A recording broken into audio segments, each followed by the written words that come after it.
Bonjour, vous êtes bien sur la chaîne Nourrir Manger, je suis Bruno Parmentier. Nous allons aujourd'hui parler des amandes. Quand on achète des amandes, par exemple du lait d'amande, on achète le capitalisme sauvage qui va avec.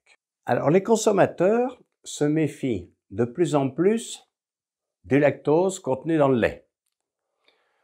Ces ventes de lait ont chuté de 27% entre 2006 et 2021. Du coup, le marché des laits végétaux a explosé dans la dernière décennie.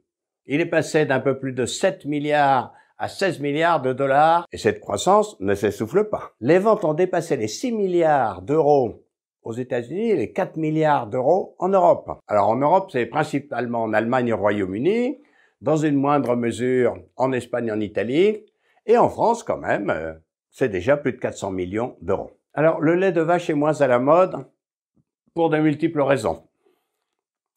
Bon, de santé, en particulier à cause de l'intolérance au lactose, et de la difficulté finalement à digérer le bol du lait du matin. Ou alors par goût.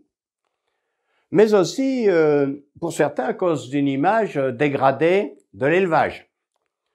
Pour des raisons de bien-être animal, pour des raisons environnementales, et pour des raisons climatiques. Il y a le sentiment que cette activité s'industrialise avec des troupeaux jugés trop grands, trop enfermés, nourris avec du soja et du maïs latino-américain, parfois gagnés sur la forêt amazonienne, et un produit final qui, parfois, on a peur au moins, contient divers résidus de pesticides, d'antibiotiques ou d'hormones. Ça fait monter le désir de manger un peu plus, voire totalement végétarien. Alors, dans cette course au lait végétal, c'est le lait d'amande qui a fini par gagner. Et en plus, on tolère qu'il porte ce nom. Alors au début, les gens sont passés au lait de soja, lait de riz, lait d'avoine, au lait de coco. Puis finalement, ça s'est concentré sur les fruits à coque.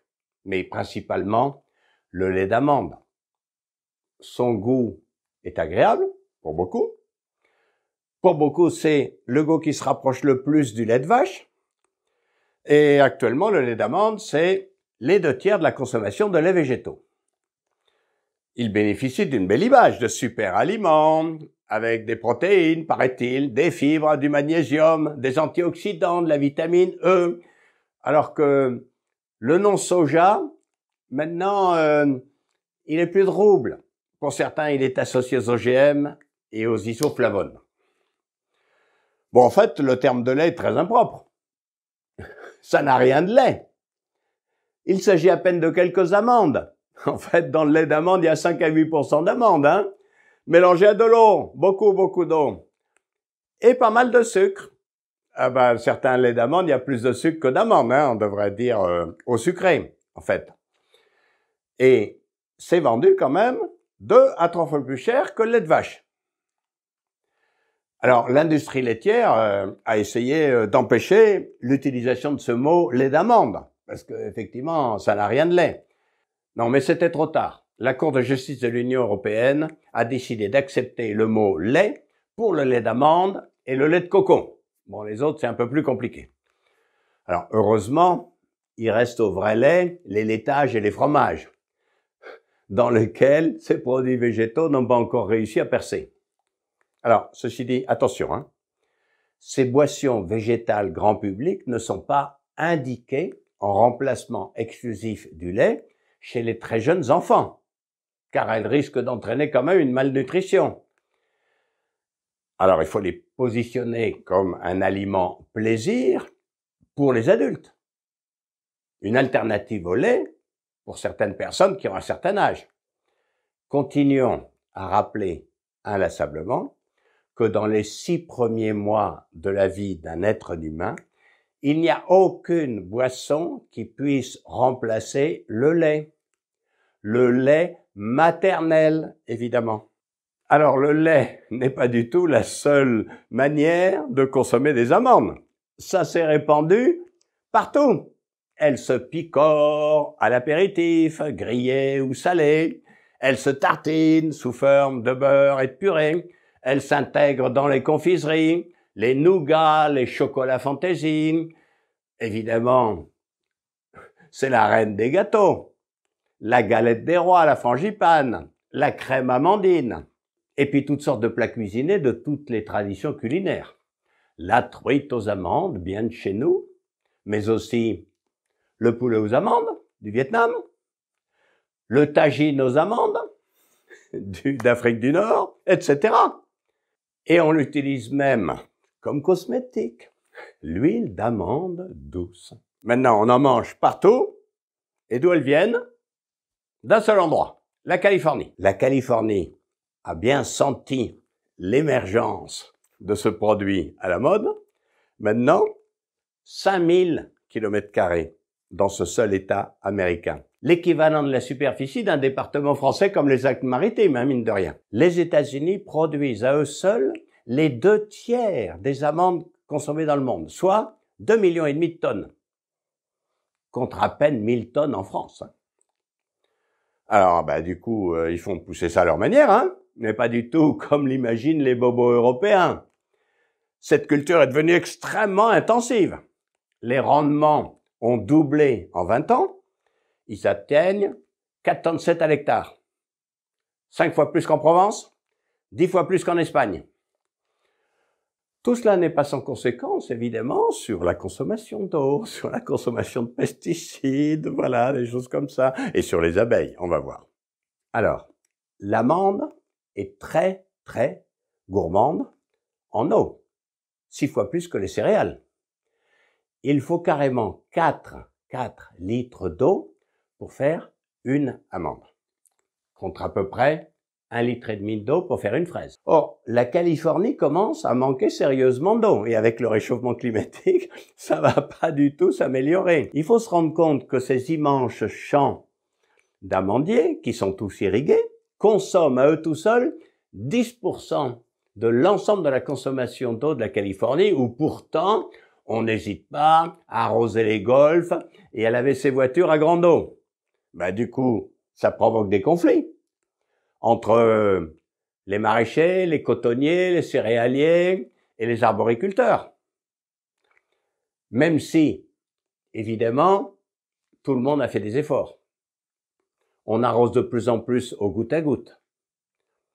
Mais la réalité, c'est que il n'y aura plus assez d'eau pour l'ensemble des usages en Californie.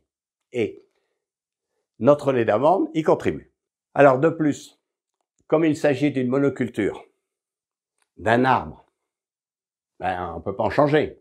Donc on peut pas faire de rotation de culture. Donc il y a beaucoup d'agressions.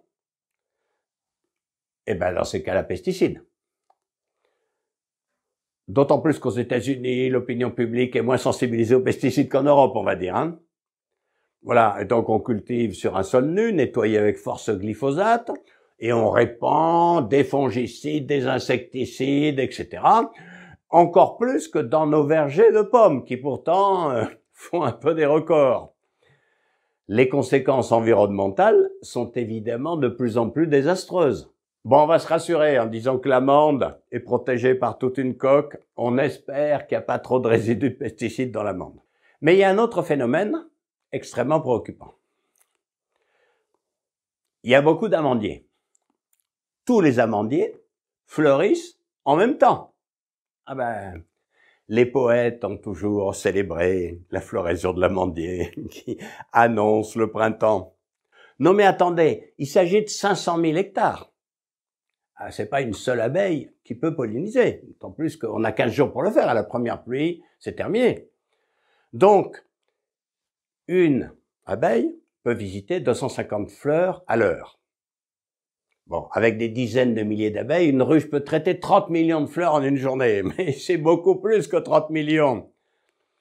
Et donc, il faut amener, tenez-vous bien, 1 à 2 millions de ruches pendant 15 jours en Californie. Soit entre la moitié et les 2/3 des ruches de l'ensemble des États-Unis.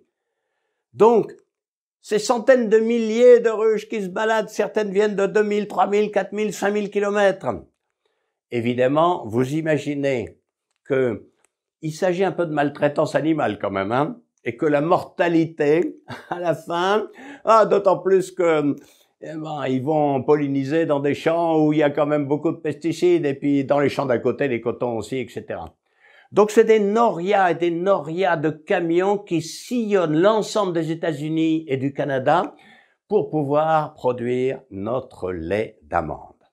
La concurrence est telle que la plupart des apiculteurs américains tirent maintenant davantage de revenus de la location de leurs ruches que de la vente de miel. Bon, ils louent 200, 220 $ les 15 jours.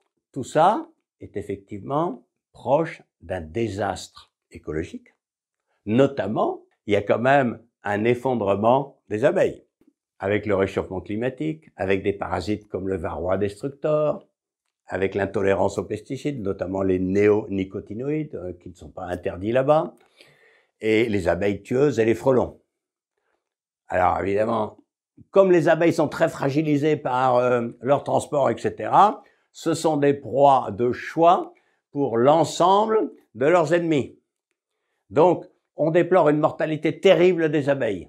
Alors c'est vrai qu'on n'est pas habitué à parler de bien-être animal quand on parle des abeilles. On en parle plus facilement pour les vaches, les cochons, les chèvres, etc. Mais enfin bon, il y a un vrai problème à la fois de bien-être animal et d'assèchement de la ressource. Tout ça pour dire que ce n'est pas parce qu'un aliment est à la mode, qui plaît aux urbains, parisiens et autres, qu'on le part de vertus diététiques, qu'il n'a pas produit avec les méthodes du monde d'aujourd'hui. Alors, on a déjà vu dans d'autres vidéos ce qu'il en était, par exemple, des roses, ou ce qu'il en était, par exemple, de l'avocat. Mais c'est pareil pour le quinoa, le goji, etc. Quand on achète un produit, on achète le monde qui va avec. On n'achète pas le monde du consommateur, on achète le monde du producteur.